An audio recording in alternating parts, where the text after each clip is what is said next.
This law states, the more you try and grab a hold of something, the more it slips through your fingers. Although the Tao Te Ching or Zen Buddhism are the original sources of the backwards law, Alan Watt is credited with introducing its principles to a Western audience.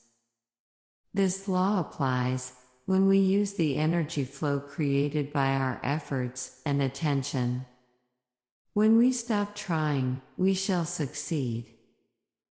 As a result, the backwards law encourages us to focus our efforts on what we truly desire, rather than what we should focus less on. It compels us to examine our goals and desires in order to understand the motivations behind them. The backward law's purpose is to clarify our motivations. The backwards law combats the myth that we can only be happy if we achieve a specific objective. When we are continuously pursuing happiness, we are less joyous than when we simply let go and experience it spontaneously. We can get closer to attaining inner peace by letting go and accepting ourselves.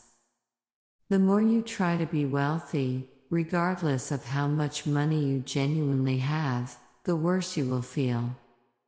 True wealth is a mental state. In essence, the harder you try to hold on to something, the further away it eludes you. According to Watts, it's in a lake.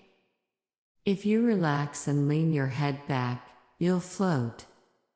The more you strain and writhe around in an attempt to stay afloat, however, the deeper you will sink.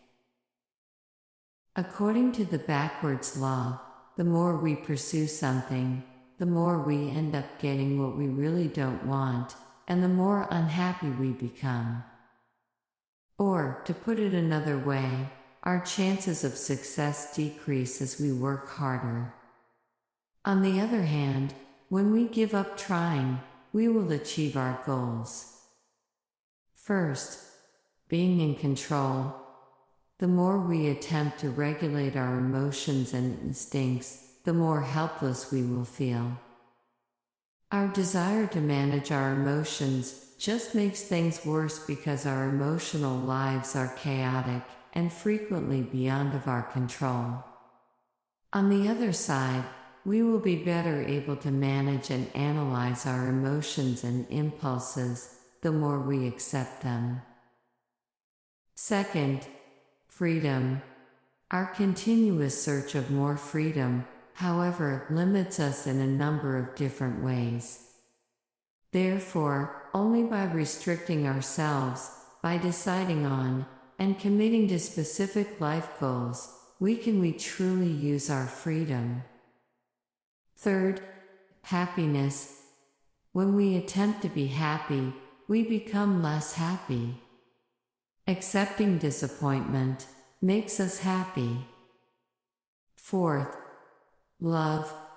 More importantly, the more we put pressure on others to approve and love us, the less love and acceptance we will feel for ourselves. Fifth, trust.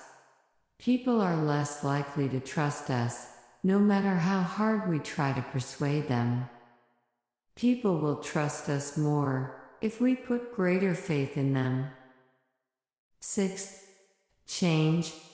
No matter how much we desire to change, we will always feel inadequate.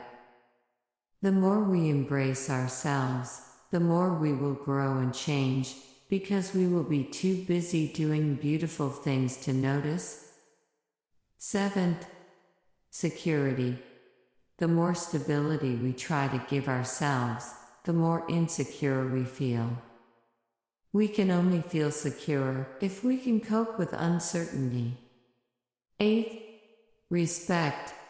People will respect us less, the more we demand it of them. People will appreciate us more if we treat them with more respect. Ninth, confidence.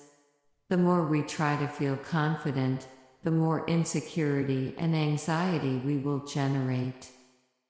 The more we embrace our imperfections, the more comfortable we will feel in our own flesh. 10th, meaning. We will become more shallow and self-absorbed as we seek a greater meaning or purpose for our lives.